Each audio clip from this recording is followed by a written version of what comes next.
अस्सलामु अलैकुम ख़वातीन व हज़रात, मैं हूँ इनामुर रहमान। कुरान फ़हमी से मुतल्लिक़ सिलसिला सवालात और जवाबात के अगले प्रोग्राम के साथ आपकी खिदमत में हाज़िर। आज का सवाल रिबा यानी सूद के बारे में।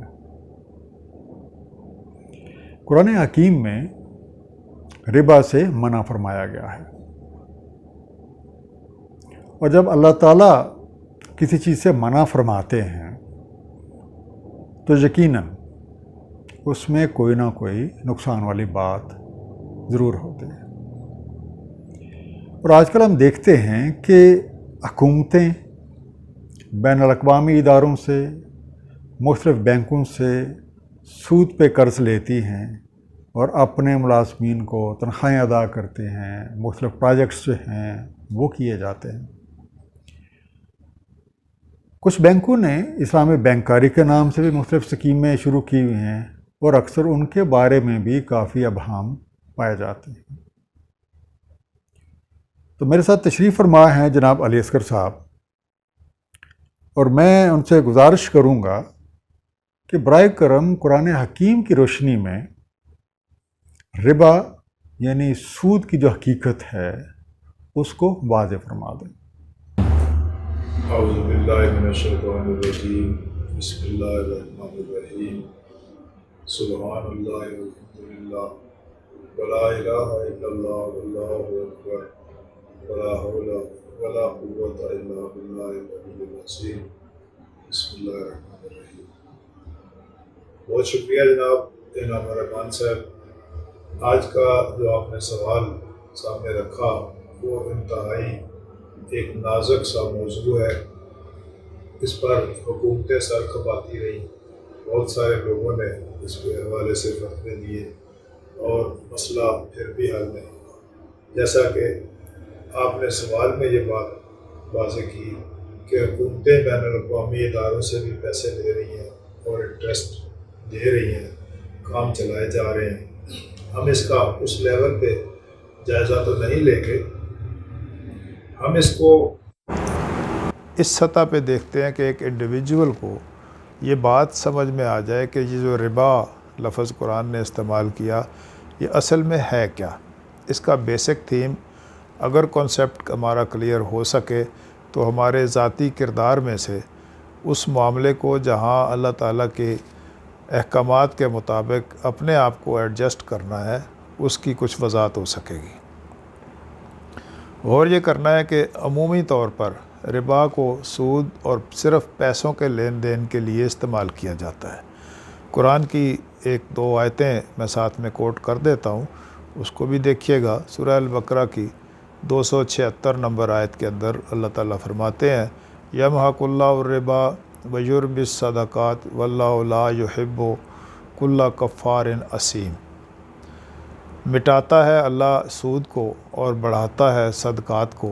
अल्लाह ताला पसंद नहीं फरमाते किसी नाशुक्र गुनाहगार को।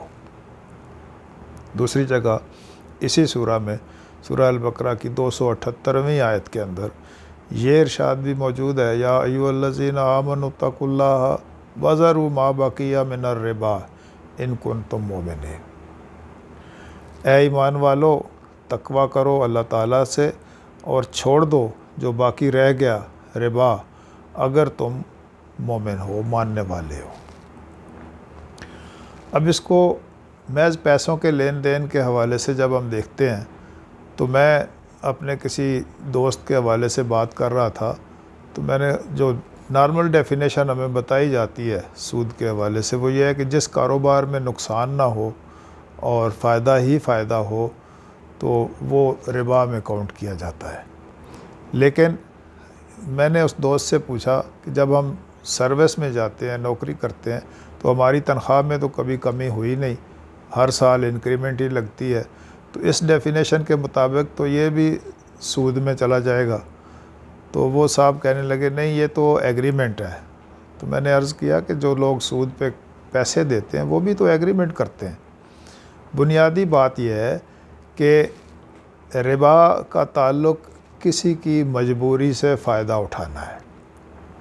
अगर हम देखें تو اس کی ایک مثال یوں ہے کہ میں مثال دیتا ہوں کہ مجھے اپنا یہ ایک پلاٹ بیچنا ہے، گاڑی بیچنی ہے، اور اس کی قیمت بالفرض 20 لاکھ روپے ہے۔ میں اپنے کسی دوست سے تذکرہ کرتا ہوں کہ جی مجھے پیسے چاہیے اور میں نے پلاٹ بیچنا ہے۔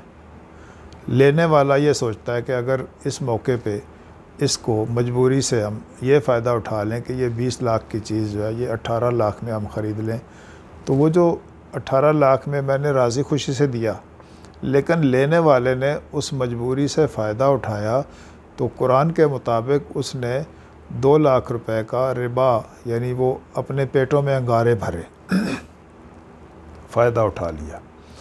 اب یہ ذاتی طور پہ جب دوسروں کی مجبوریوں سے فائدہ اٹھانے کی طرز عام ہو جائے تو یہ ربا میں چلا جائے گا، چاہے اس کا تعلق پیسوں سے ہو، چاہے اس کا تعلق کسی اور مجبوری سے فائدہ اٹھا کے اپنے آپ کو سیکیور کرنا ہو۔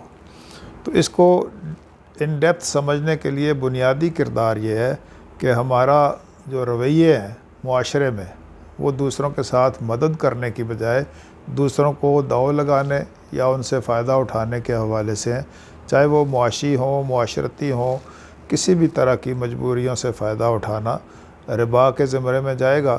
تو اللہ تعالیٰ نے جہاں منع فرمایا کہ جو لے چکے، جو ہو چکا، اس کو ختم کر دیتے ہیں، آئندہ کے لیے اپنے آپ کو ٹھیک کر لو۔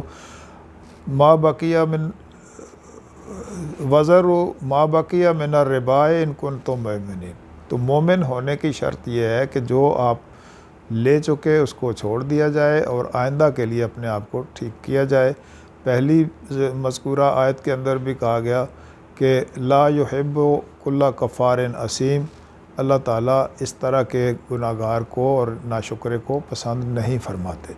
تو جس وجہ سے ہم مخلوق کے ساتھ 2 نمبری کرتے ہیں، چاہے وہ تھوڑے پیمانے کے پہ ہو یا بڑے پیمانے پہ، وہ ربا میں جائے گی۔